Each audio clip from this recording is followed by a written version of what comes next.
everyone. Welcome to Zonan Canada. I'm your host, Jesse Betteridge.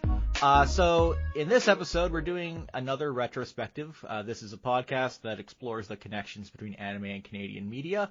And while we usually do retrospectives on, things that aired on TV or had some other kind of relevance, or are anime, we're actually looking at something that is very much not anime, but is very, very Canadian. We are looking at G-Saviour, which this sucks. This movie sucks, but it is so very Canadian. It has lots of important Canadian connections that I think might not be readily obvious to everyone, and I think maybe not everyone is willing to explore in depth. I think we're certainly giving it more attention than it deserves, but this is something I really wanted to talk about for a while on the show, and joining me again is Randy Forbister. Randy, welcome back to the show. Boy, howdy, is this movie boring as hell. Randy, you do a panel at some conventions on live-action anime adaptations, right? You're pretty well versed in the subject. Yes. I usually end up going towards the Japanese side of the live-action movies because they're a little crazier, a little weirder. But I've definitely watched this one a few times now. And where does it fall in the grand scheme of things? Where would you place G-Saviour among the live-action Devilmans and whatnot? Oh boy, this does not even reach the levels of Devilman. Not even close. Devilman will tear your soul out and stomp it. Yep. And just leave it there for 2 hours. This one it kind of just feels harmless and boring. I think in the grand scheme of anime to live action adaptations. It is boring and filled with ill-advised creative decisions, seems very disconnected from the source material that it's adapting. If you're not familiar with G-Saviour, it is a live-action Gundam movie. It was made as part of the Big Bang project for the franchise's 20th anniversary, back at the end of the 90s, around 1999. And Sunrise and Bandai, they just pretend that this doesn't exist. I am, honestly, looking back, kind of surprised that they even bothered putting it out on DVD here, given how poorly it was received and how bad they knew it was when it came out. But it did air on TV Asahi in Japan in 2000, very end of 2000, December 29th. And it had a good time slot too. I mean, they weren't hiding it. It aired in like 5 or 6 p.m. And while it is called a TV movie, it actually made its premiere at the Okinawan American Short Film Festival, June 1999, quite a bit before that. So, I don't know. I think this might have actually, the original intention, I think might have actually been for this to be seen in theaters, which is crazy. This is not theatrical material. No. But it's definitely a project where I think expectations kept sinking lower and lower. So that kind of makes sense. And of course, the movie famously was shot in Vancouver. It includes many major Metro Vancouver landmarks that if you live here, you're going to immediately recognize, or if you watch a lot of things that have been filmed in Vancouver, you will definitely recognize. And if you're one of those people, you'll probably get a little more enjoyment out of, especially the second half of this film. That's certainly the case for me. I get a real kick out of seeing Simon Fraser University and the Orpheum Theater showing up and being used the way that they're used, the insane way that they're used in the later part of this movie. And this movie definitely has a reputation among the SFU anime club. Every few years someone rediscovers it, and they're just like, oh my god, there's a Gundam battle going on at SFU. Even though they never say the word Gundam in this movie once, it is definitely weirdly trying to distance itself from its source material. Yeah, that's one of the things I found odd about it, is like if you're making this like big anniversary project and this is like a live action movie is not like a small undertaking, and then to just like not even mention any kind of Gundam, barely mention, like I think the closest like regular terminology we get is just like the sides. Yeah, they that's the biggest connection there is to the franchise, is that they live in space colonies and they're called sides, and they look basically like the space colonies in Gundam, and that's pretty much where the comparisons end. It doesn't have any of the it doesn't reference anything that has any kind of connection to the history of the franchise, even though it's set in the Universal Century, which is the main timeline for Gundam. It doesn't have any of the common themes like the meaning of war. I guess it delves into like war trauma a little bit, but not in any way that makes me think of Gundam. That's for sure. It does go into like Gundam storytelling tropes a little more. Like the theme's not there at all, but even though it came out like 2 years before, so much of this reminded me of Gundam Seed.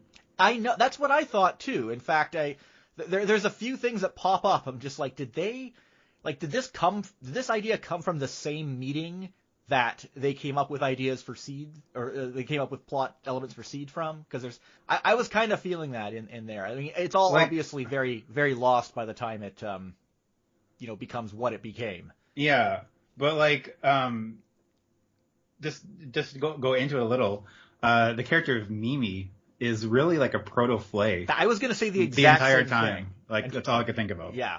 And I have a few things to say about Mimi when we go on later. The real star of this movie. Yeah, but as far as Canadian movies connected to anime go, I'm not sure if this is the most Canadian or the Crying Freeman movie is the most Canadian. I guess I got to do an episode on that one too. I actually didn't think of that before. But we're gonna talk about G-Saviour today, and I think with that weird disconnection from Gundam, I think what's most interesting is not so much the connection to Gundam, or rather its relevance doesn't lie so much in its connection to Gundam, but its connection to other Canadian television movie productions. There's a lot of overlap in this, along with shows like Stargate SG-1 and the Battlestar Galactica remake from 2003, 2004, and throughout the 2000s. But more recently, we're seeing a significant overlap apparent between G-Saviour and Hallmark direct-to-TV movies. The people who worked on this, like pretty much all of the major names, almost all of them that's what they're doing now. That's where the money is in Vancouver production right now. It's very similar to Winnipeg too. Oh yeah, big time. Yeah, they film that stuff like pretty close to where I live, over in Maple Ridge, and I know they do a lot of that over in Winnipeg as well. It's that's where everything's moving right now, and it's kind of funny to see all this stuff reconverging, where it all came together with G-Saviour before. But yeah, let's to start. Why don't we kind of get into our own background with G-Saviour? I don't know if you have that much to say about it, but when did you first see this movie, Randy? I think I first saw it probably 10 years ago, when I first was investigating Gundam a little more. I was like, oh, there's this crazy live action movie. And I was like, well, finally one day I just decided to sit down and watch it with a group of friends.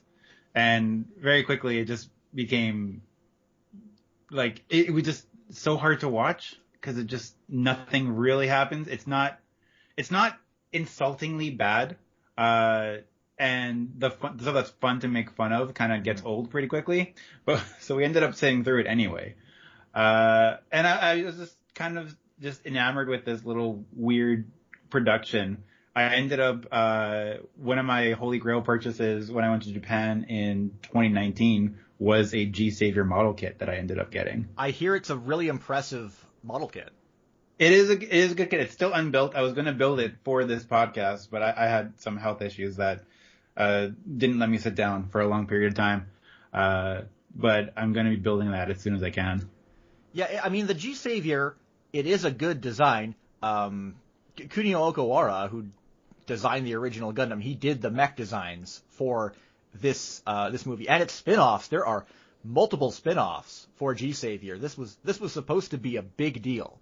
We look at it now and we think, oh, they just crapped this thing out because they wanted to. But I think there were definitely large ambitions behind this whole thing that ended catastrophically, to say the least.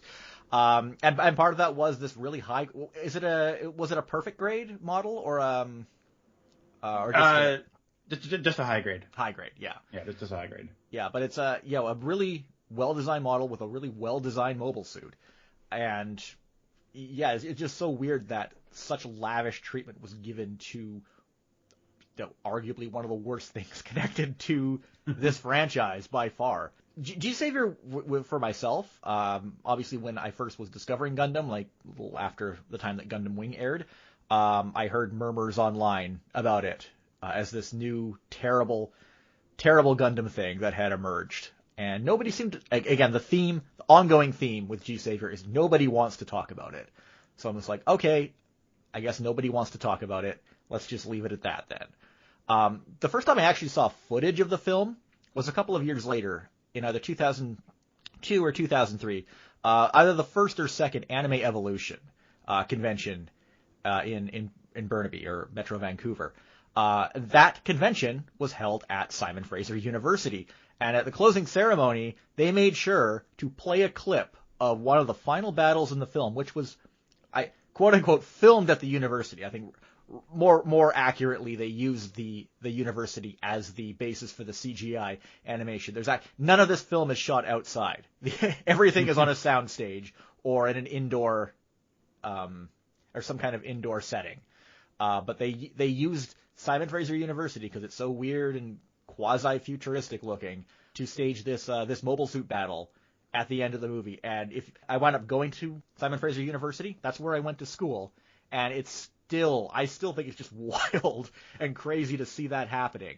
And of course, even if you've never been to SFU, you've seen it in Battlestar Galactica and Stargate. It is used so frequently. It is abused as a filming location in both of those shows and in many other things. It's so recognizable just because of that. And that kind of stuck with me. It was quite, I don't even remember when I first actually sat down and watched the movie. I think it was probably many, many years later, probably 7 or 8 years later. And, I found at the time that it wasn't worth sitting through the whole thing just to get to that SFU stuff. But, it hits me hard, I gotta say. And also, I had completely forgotten that the G-Saviour is unveiled on the stage of the Orpheum Theater halfway through the movie, which is that is so unbelievably stupid. Even if you've never been to the Orpheum Theater before, like, you can tell that this filming location is being improperly used for this type of scene. It's just, like, the location scouting was like zero effort into anything. I really want to say that G-Saviour was a movie that our tax dollars paid for, but I think that might actually not be true. Because one thing that surprised me the most when I was watching the credits for this film, there didn't seem to be any indication that any tax credits were used in its production. And that may be the most inept part of this film, is that this project where everything is just constantly deferred to the lowest bidder, where everything is, obviously moved to Vancouver just to keep costs as low as possible. They didn't even try to get the tax credits, which they certainly would have qualified for. Yeah. What the hell was this company thinking?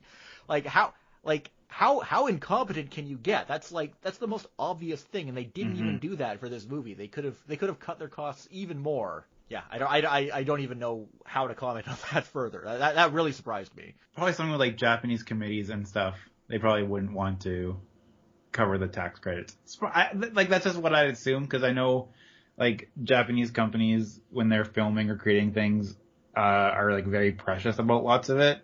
So I figure that must have something to do with something. Yeah. Well, the problem is it's not really clear how much of this was Sunrise and Bandai and how much of it was the company that they partnered with for its production, which is called Polestar Entertainment. That is a company we don't know a whole lot about, which is one theme I found when researching this movie and just seeing what other people have said about it in the past. And again, the recurring theme, no one ever wants to talk about G-Saviour. Because of that, there are like no interviews or in-depth overviews of its production. Yoshiyuki Tomino commented on it once, and I think he just basically dismissed it. And the stance seemed to be that, yeah, it's canon because it's in the Universal Century, but it's set like 200 years out from any other canonical event in there so far that it can be easily disregarded and ignored completely. But you don't see anyone really talking about this very much. So I wanted to try and clarify as much as I could about the background of this film. And, it is possible that maybe Sunrise or Bandai, they were too proud to apply for tax credits, or maybe it's just not something they wanted to do, or they were just ignorant of it, or it could just be the incompetence of Polestar Entertainment, the company who they partnered with. I think tracing G-Saviour's story back, usually, again, we only go back to a few years before it was produced a lot of the time, but I think it's also important to keep in mind that Sunrise, since almost the beginning of the franchise, they have had aspirations to produce a live-action Gundam film, going all the way back to even before Zeta Gundam came out, back to the early 80s. You've read Tom Winicki's article on when Gundam came to Hollywood?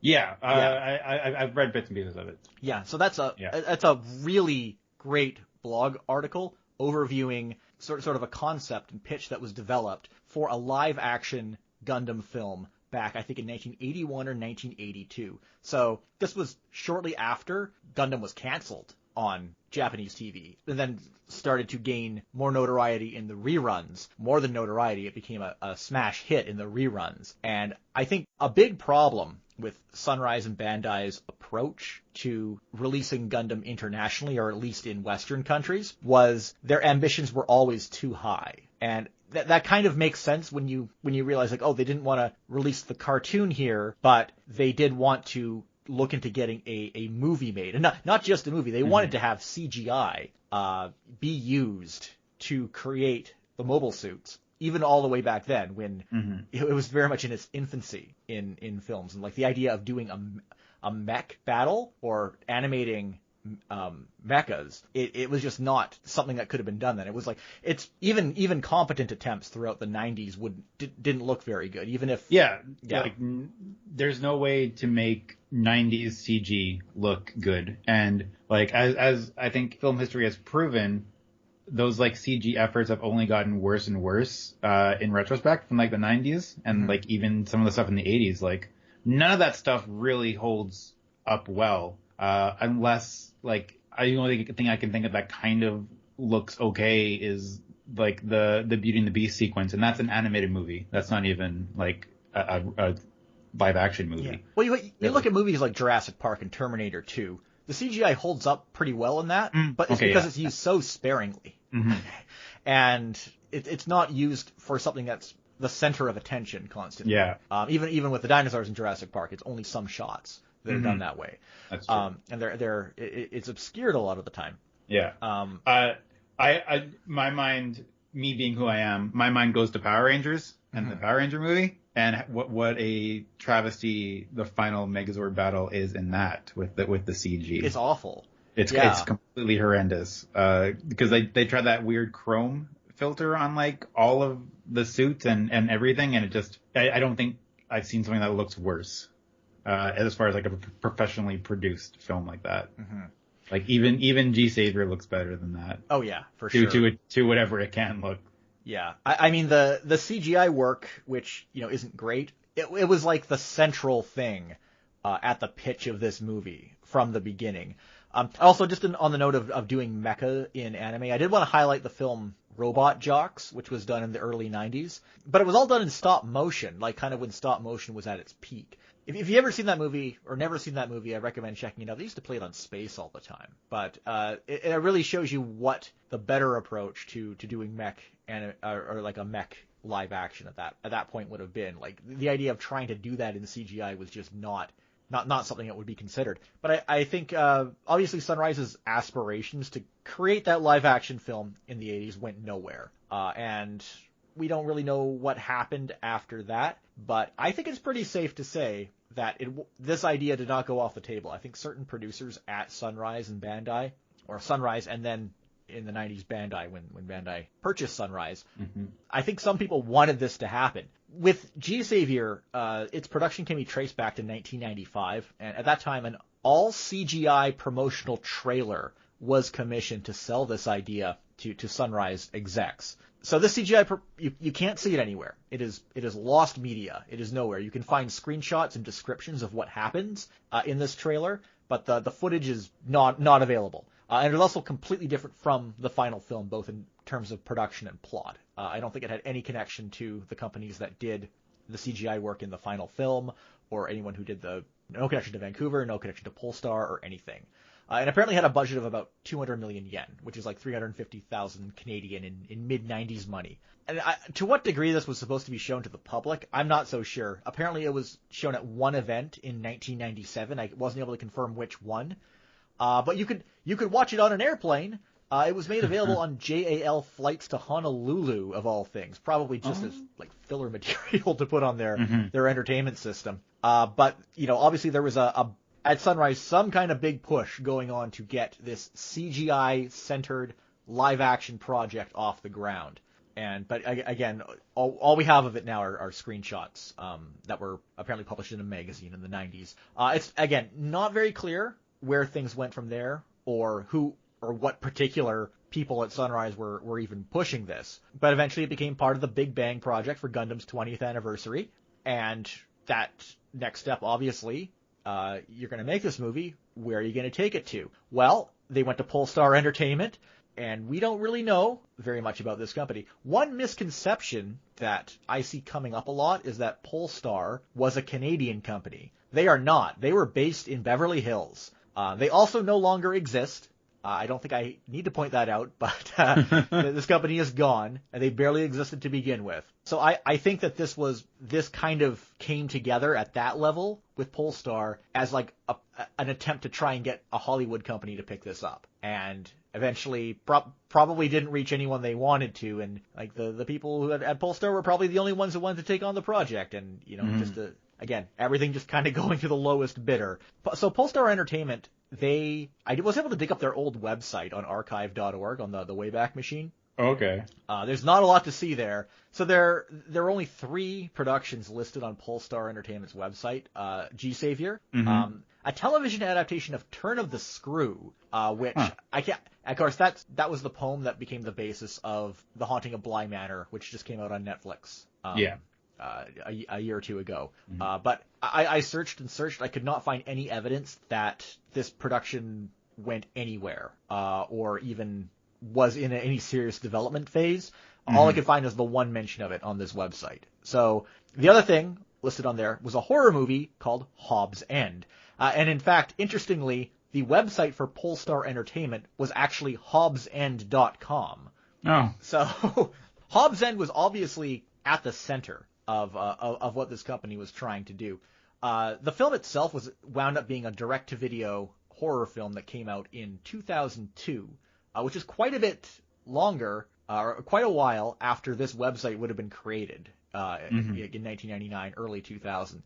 So, the impression I get is that this production company was made to make this movie, and that G-Saviour was something that they just kind of took on in that whole process. But again, not a lot of info, can't really verify that. It's hard to tell. I can say that Hobbs End did get released, VHS, and I think it got a DVD release as well. You can probably find it around if you look hard enough. But all I could find is there was a single dailies clip of it on YouTube. I couldn't even find a proper trailer or anything. And I did find some reviews, and they were all very, very bad. Yeah, I'm looking at the IMDb page right now, yeah. And the first review is thought it would never end. But interesting credits in this movie, Hobbs End.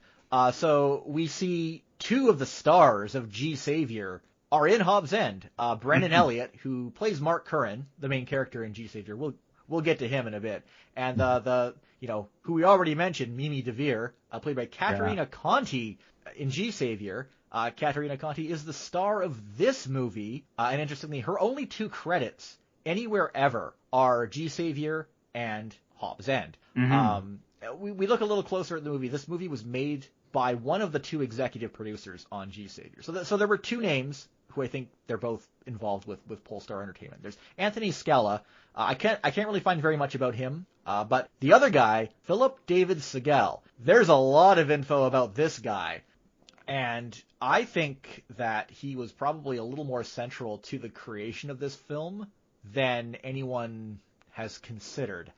He has quite a history. He was a director of drama development at Columbia, and then in the mid '80s, and before moving over to ABC Television, he was a programming executive there. He worked on Twin Peaks, 30-something in China Beach.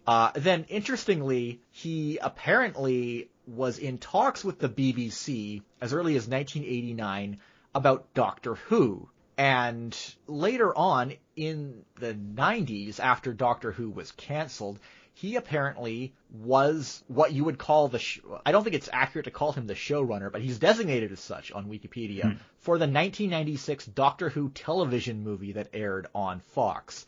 I haven't seen that movie. I'm told it's terrible, but it seems that even though he wasn't the director or anything, he was very much the guy who was behind that. He is the designated showrunner. He made that movie happen. And again, also has just executive producer credit on that. Interestingly, his Wikipedia article does mention Hobbs End, and when you click on Hobbs End on there, it just loops back to his Wikipedia article. So that it kind of tells you about that. Yeah. But it doesn't mention Polestar Entertainment. But I think that he was one of the lead guys behind that company, and I think that he kind of was the one who guided G-Saviour's production. I think he had his hands in this more than any account we've really seen. Apparently he's done work in a lot of reality TV shows since then. Yeah, I think Ice Road Truckers he did a few years ago, and just fingers in a lot of stuff. Pretty much typical Hollywood television executive type. No kidding.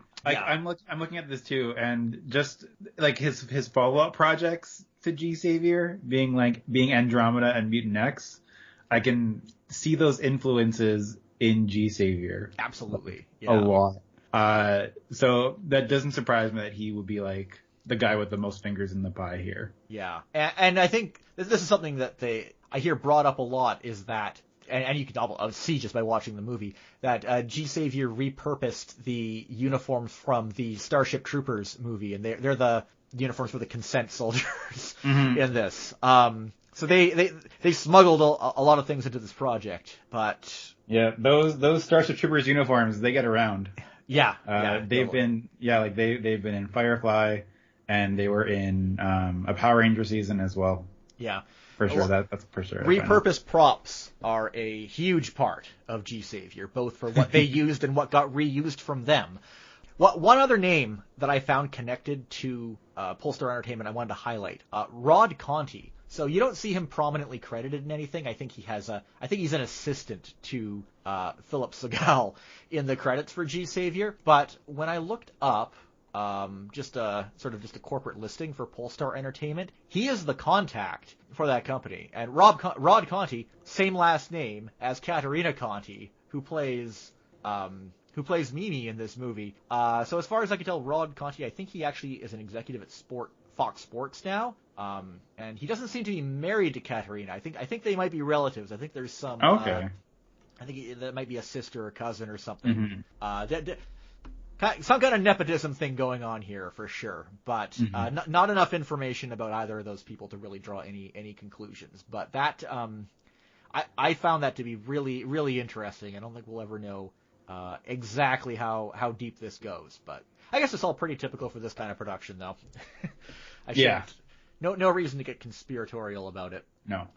But yeah, so that's the situation with Polestar Entertainment. So again, they were not a Canadian company; they were a Hollywood-based production company. And I think that what ultimately happened here is that G-Saviour being moved to Vancouver was purely just one of many cost-cutting measures, and it just seemed like the project spiraled out of control from there, and just kept getting cut back, and it might have been because they were under the gun to get it out in time for the 20th anniversary in 1999, which they technically didn't, because it only had the one screening.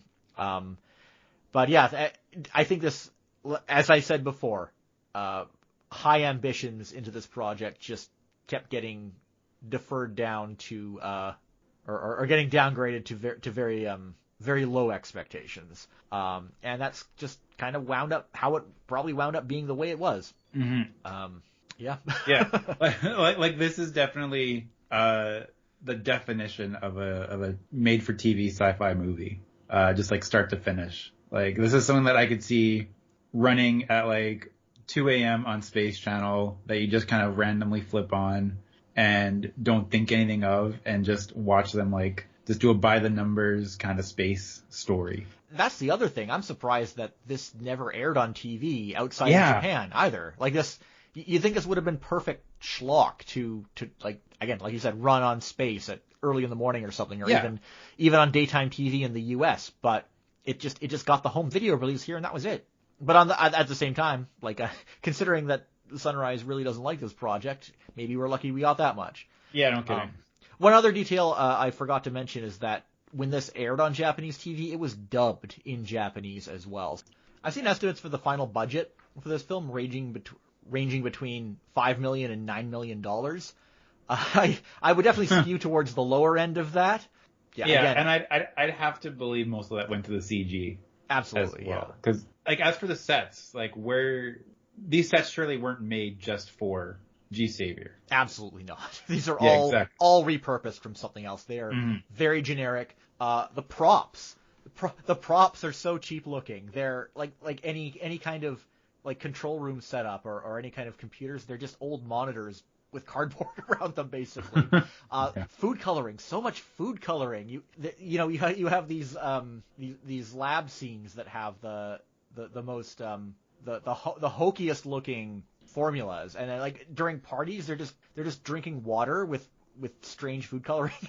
Yeah, they really weren't putting a lot of thought into any of that stuff. But the thing with the CGI, I mean, it's obviously just doing this in CGI in the 90s wasn't a good idea to begin with. But even when you consider that, man, they really, the mech designs just look so bad. They look so like they've had the life drained out of them. There's no color. They all look just they're all kind of toned down to this light gray. Yeah. And it's just so unpleasant to look at.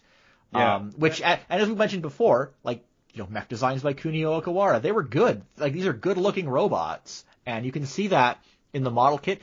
This film had a PS2 game sequel released as well. Again, part of a small mini franchise fueled by large ambitions for G-Saviour. The game obviously is terrible, but the mech designs translate into that game much better than they do into this film. Yeah. I started watching some of the cutscenes from that game. I ended up not being able to finish, but like all of the dialogue is in English too, which was interesting. Like it's subtitled in Japanese, but like you can hear the voiceover all in English. Yeah, it looks like I was poking around about that a little bit. I think it was mostly just expats doing those voices, but again, trying to maintain that Western, I guess, Western cinema feel that they were trying to evoke with this franchise in general, which was it's not good voice acting. No. But it is in English. I can objectively say that it is in English. Yeah. And I guess on the topic of the larger franchise, so that they had, in addition to this video game, there was also a making of documentary that aired at the same time that this film did on TV. I wish I could find that, but that is also lost, or at least it does not seem to be preserved anywhere.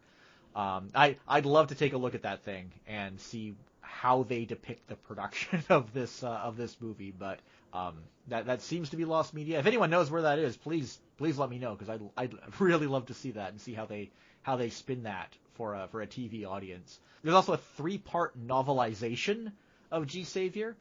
There's a radio drama prequel that was broadcast on FM radio and released on CD shortly after, which was not uncommon for anime stuff at that time. But I just think it's funny because that prequel clarifies a lot of the plot points that are not communicated at all in this film.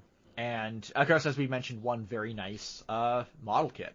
Possibly a movie dwarfed by its own spin-offs, but the quality of any of this stuff is up for debate at best. Yeah. Oh, and also the Japanese broadcast had its own ending theme in Japanese. The title of the song is Orb, another possible Gundam Seed connection. Yeah. And that was not included on the Western release at all, though. Before we talk about the film itself, let's take a look at the cast and crew. So this is where we see a lot of the overlap between other productions. The director is Graham Campbell. He is very much an episodic director kind of guy. He's had his hands in lots of stuff like Degrassi, Being Erica, just mostly directing random episodes. Never directs anything for more than a few episodes. I didn't see any credits where he's like story editor or writing longer running plot lines in any particular show. Notably, and I think everyone who has looked into this movie has probably noticed this upon researching this. He is mostly directing Hallmark Christmas movies. In fact, he has one that is all scheduled to come out this year, or he did one just last year. He has more coming out this year. I think that's very much where he's found his niche now. We mentioned Mutant X. He actually also wrote some episodes of Mutant X as well in 2001, similar to Philip Segal. So other interesting overlaps there. Yeah, like those Hallmark movies, they're profitable for the people who are working on them. Like they're a steady source of income for D-list actors and directors, that's for sure. So the story and screenplay for this film, there were 2 credited writers. So the first writer is Stephanie Pennessy. This is her only credit in anything ever. She doesn't have any listing in anything else, only G-Saviour. So hard to say who this person is, how much input they actually had on the script. I think they're from Hollywood and not Vancouver, so probably from part of probably did some work based in Polestar specifically. More prominently, the other writer on this film was Mark Amato, also worked on Mutant X as well as Earth Final Conflict. Also, despite the fact that he's based in Hollywood rather than Vancouver, he's also working on Hallmark Christmas movies. He's written a whole bunch of them. No overlap with Graham Campbell or the other actors who were in this film, but he has been pumping them out since 2015. And let's not forget the classic show Tripping the Rift. Tripping the Rift, yes, he wrote a whole bunch of that one. Jeez. And and he worked on Extreme Ghostbusters, Men in Black TV series, so he did some animation writing as well. He wrote one episode of the Harry and the Hendersons TV series. That seems to be his first credit. Yeah. But yeah, definitely follows the trend of the other creatives we've seen in that. But he seems to be the biggest contributor to the script on this one from what I can see. So where we start to see the real overlaps with things like Battlestar Galactica and Stargate SG-1 is when we get into things like director of photography. Joel Ransom was the director of photography for this movie. He actually shot the Battlestar Galactica miniseries. So not the full series of Battlestar Galactica, but he shot the original pilot. I think it was 4 or 5 episodes that aired in 2003. But so that's a major person who worked on Battlestar Galactica. The art director for G-Saviour was the production designer for Stargate SG-1 and Atlantis, also the movie Night at the Museum, and is most recently the credited as the art director on Arrow as well. And then for assistant art director, we have Doug McLean. He was the art director for Battlestar Galactica and Caprica. So again, we don't have there's no direct overlap between the staffing for these productions, but these people are working together. More of the general production crew, they're probably working on multiple projects. They have workflows. They know how to work together. Yeah. Their whole method carries on between Stargate SG-1, between G-Saviour, between Battlestar Galactica, and it's significant that the production designer and art directors for this went on to work in Battlestar Galactica. Because I think a lot of the techniques that were used questionably in G-Saviour were honed much better in Battlestar Galactica. You can see that in the way that cockpits are filmed, in the costume design, just in the general approach. Because Battlestar Galactica was also a super low budget production. I don't think they had that much more to work with than G-Saviour did. But it is a significantly more competent end product overall. Yeah. And I mean, I think a big part of that was just learning how to do this stuff in something like in G-Saviour. I think just a lot of overlap, and not just talent, but also method and just relationships between staff and stuff. Yeah, because once you're working with the same people doing the same kind of sci-fi sets, you're gonna keep learning and improving on that too. And that's like I assume there's not many people whose specialty is sci-fi set design in Vancouver. Exactly. It's probably a pretty small group of people. Yeah, I mean but a lot of stuff, not so much now, but definitely back then during the late 90s and early 2000s, that just became a niche that was honed in on here. So so it's it's that same crew, those same people just kind of doing their thing. And it's G-Saviour's. It is an important step in that evolution. You can see how it all grew through that. So, like I said at the beginning, G-Saviour, its connections to Gundam are maybe less interesting. I think the place that it sits on among those other Vancouver productions is quite notable. It's obviously that stuff kind of ended with Battlestar Galactica as well. But even then, you look at Battlestar Galactica, that was one of the major shows that ushered in the current the current trend of prestige TV as well. Hard to say how much of that trend kind of translated into sci-fi on TV. Maybe we'll touch on that a bit later. But first, I think we got one other staff member worth highlighting. Maybe the most noteworthy person who worked on this film was actually the composer, John Debney. So he's best known for his Oscar nomination for The Passion of the Christ. He was also nominated for an Annie for The Emperor's New Groove. You look him up, he has done so much. He has a very storied history of composition in film and television. I don't even know where to start. What's his most recent thing? He worked on The Orville, Young Sheldon. Oh, God. Sticks out a little more. But yeah, going back, original Hocus Pocus and its sequel. He worked on Liar Liar, Inspector Gadget movie, Spy Kids, Cats and Dogs, Princess Diaries, Jimmy Neutron film, Snow Dogs, Elf, Looney Tunes Back in Action. Again, Passion of the Christ, where he was nominated for an Academy Award. Spider-Man 2 did additional music alongside Danny Elfman. Sin City. He's done so much. And, obviously G-Saviour was just another project. And the music is not that great. I don't think he's necessarily always going to give his best for something like this. But he contributed what was needed for this project, to say the least. Yeah. Like this, I think this is not a project you do because you love the idea. This is a project you do because you want the money. Exactly. And I think that shows in every single aspect of this movie's production. So let's talk a little about the cast too.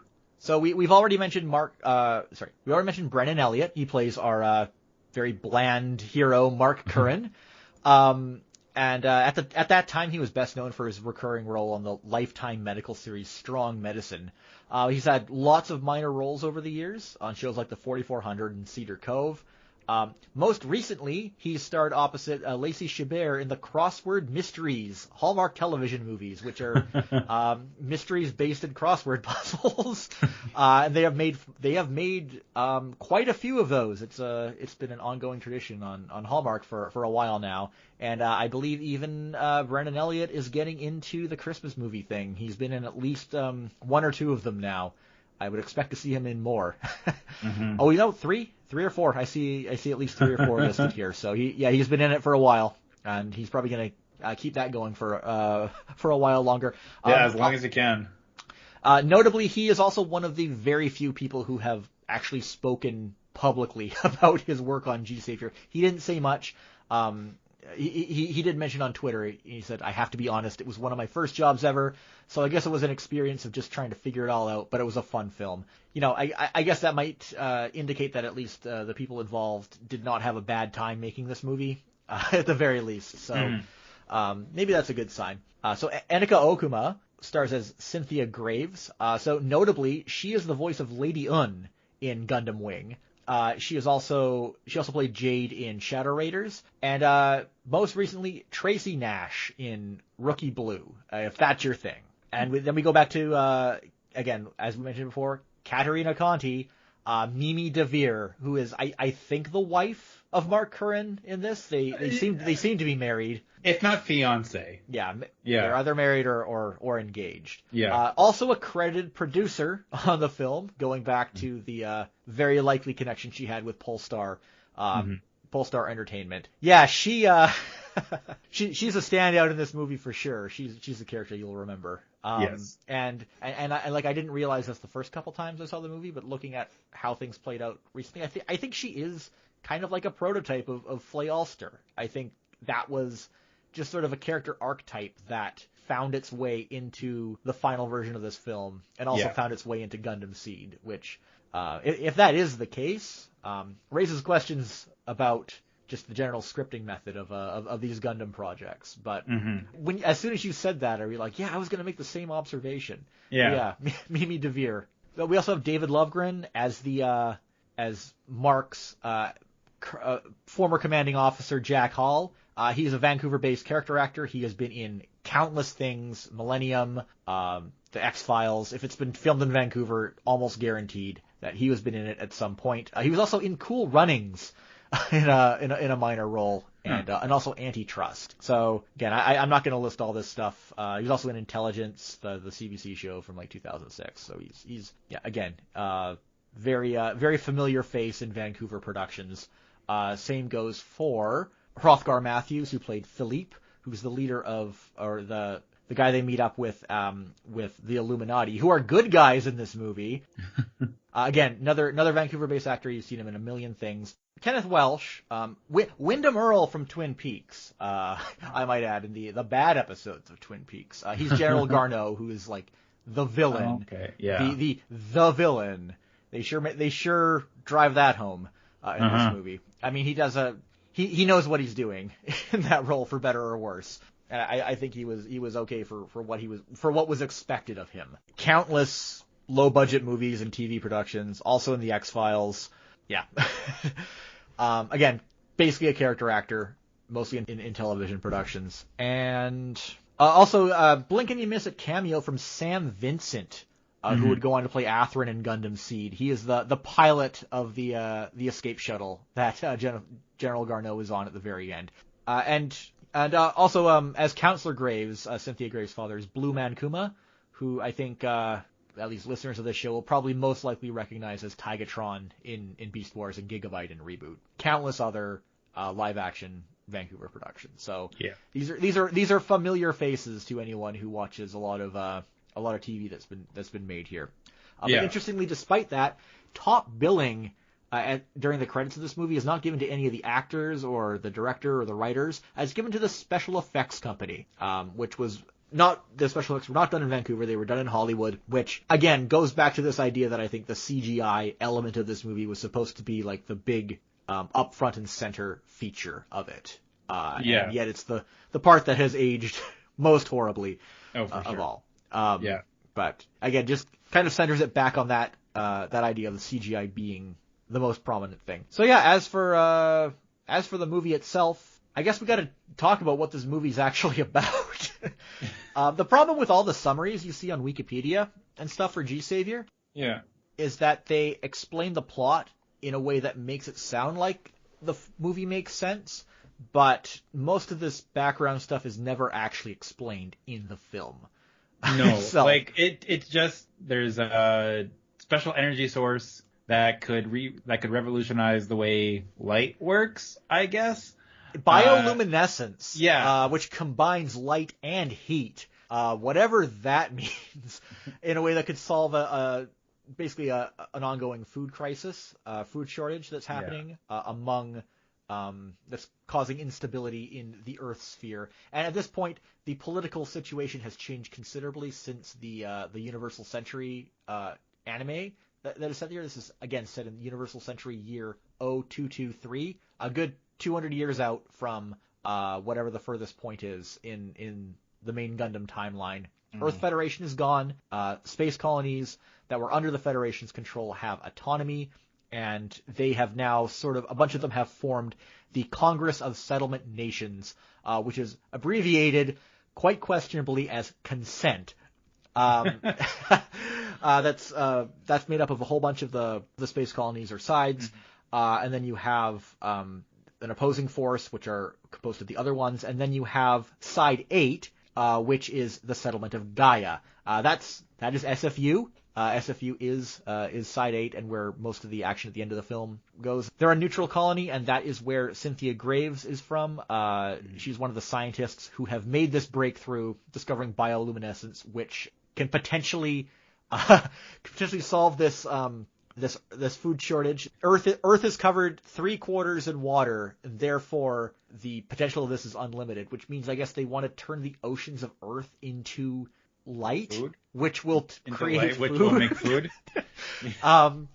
It is just it is a MacGuffin. It's a MacGuffin. It's a MacGuffin in a test tube, orange-colored food coloring with an extremely bright CGI glowing effect added to it in key moments.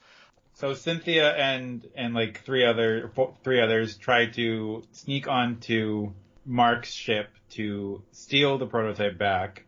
Yeah, it's the Hydrogen Lab. Yeah, okay. I think they're on Earth at that point doing underwater research. It must be Earth. Yes. Yeah, it has to be Earth. I don't think it's explicitly stated, but it has to be Earth. Because they do. Yeah, because he's way underwater when he saves the pilot in the start. Yes.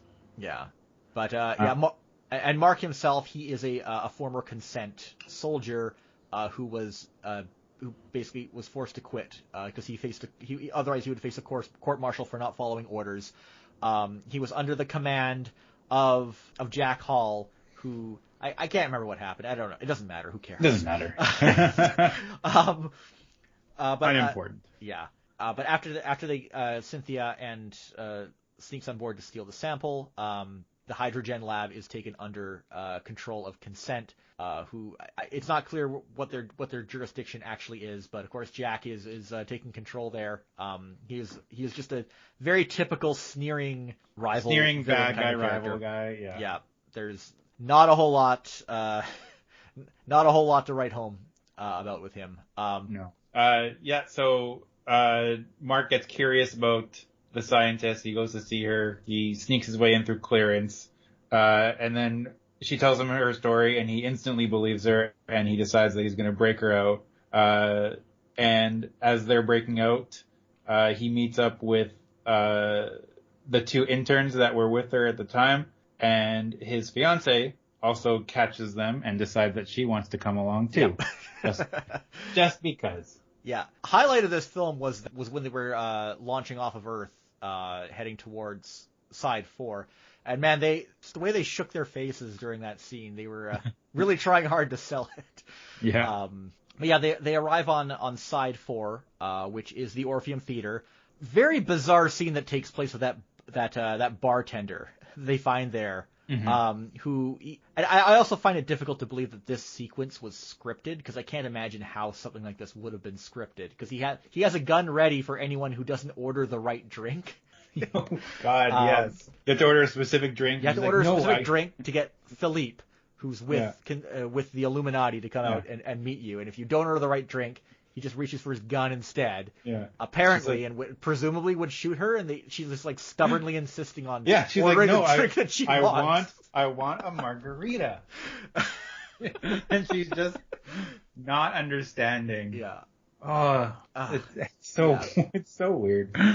Basically, Philippe used to be on the same team as Mark. They want him to come out of retirement to pilot the G-Saviour. And at this point, when they unveil the G-Saviour on the Orpheum, at the Orpheum Theater, which is that's just a green screen at the Orpheum Theater that has the docking bay with the Gundam in it. It hasn't even really been established that what mobile suits are, or that they fight in mobile suits. You get very small glances of it beforehand. Nothing is introduced properly. No. And yeah, basically they head to Gaia after, which is the neutral colony. And yeah, I don't even feel it's worth explaining what happens next. Well, let's follow Mimi's storyline. Yeah. So Mark and Cynthia fall in love. Yes. While they're in Gaia. So convincingly. Like immediately upon landing, Mimi goes to go take a shower, and Mark and Cynthia go off, and then she kisses him, and then he kisses her back, and Mimi sees all that and decides the best way to get revenge is to do a genocide. Yep. Yeah. So like they're trying to establish themselves as a non-violent party, and Mimi just shoots some some of the consent soldiers and starts a war. Yep. Everything is so laughably forced that takes place in this part. But yeah, basically the General Garneau, who is basically essentially in charge of consent, it turns out that the food shortage is very much being manufactured to allow them, control the colonies, and they want to stop the bioluminescence thing from getting out because creating unlimited food shortage obviously would make it harder for them to do that, and they don't care if they create a war in the process. So we get the Gundam battle that takes place at SFU. We get the showdown between Mark and his former commanding officer, which is laughable. That seems kind of funny. They get really hammy in that part. And Mimi ultimately has after trying to instigate a genocide. Yeah. She has a change of heart. She swaps out the bioluminescence back during like a small scuffle on Gaia. And she breaks through a ceiling. Yeah. And shoves over a child at one point. Yeah. That was another scene that really stood out. That's how you know, just in case you weren't sure, that she is supposed to be unlikable at this point in the film. Yeah. But when she finds out that it's not actually going to help and it's going to get destroyed, she swaps it back out. Then she goes on the space shuttle with the president. While they're in the space shuttle, she tells the president that she swapped it, and the president's like, we got to go back. And the small hesitation going back leads to them being caught in the crossfire, and everyone in the space shuttle dies while Mimi laughs out loud at their misfortune. Yeah. Which, again, is very Gundam Seed. Very, yeah. Like, that's very reminiscent of what happens to Flay in that series. Yeah. Anyway, this movie, I guess this movie's bad. Like, every aspect of the plot is, even if you don't consider it a part of Gundam or even draw comparisons to Gundam, it is extremely uninspired. Really, suspend your disbelief too far. It takes huge liberties in the way it presents anything even remotely scientific.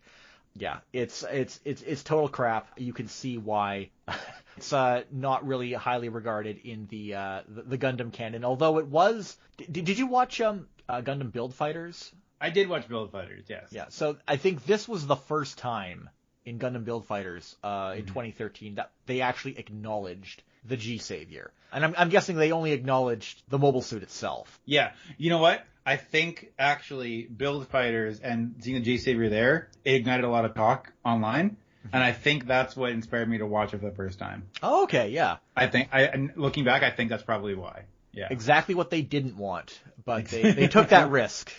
So yeah, did I even have anything else to say? I didn't regret watching it the second time. I think watching it the second time made things a lot more clear. And maybe I just focused more because I wasn't like in a party setting. Yeah.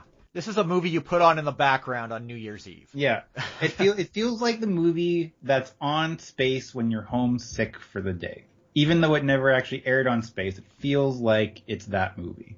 Like, it feels like it's completely unimportant, something that would just be thrown on because they have it in their library and they need to fill airtime. It's serviceable on the side of bad, but it looks professional enough to actually be on TV. And no one really cares what it's about, besides the fact that it has a space station and shiny Gundams in the end.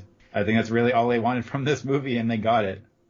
We'll never know the full story behind it, in all likelihood. But it is certainly a tragic one. It seems that, some people had a good time working on it. As I kind of alluded to before, Battlestar Galactica built on this in many ways. And I guess maybe the big question is, what is the legacy of Battlestar Galactica? As I said before, it kind of set the stage for modern prestige TV in a lot of ways. But a lot of like the sci-fi sensibilities or that show's approach to sci-fi, I'm not sure if it's really carried forward into that much. At least we're not seeing that much. No, these days. we had The Expanse, which is the closest thing nowadays, I think. But even that just ended. As far as like kind of like a harder, more gritty sci-fi world, I think The Expanse is the closest to a Battlestar Galactica that we have gotten in a long time. Randy, did you have any other thoughts you wanted to share before we wrap up?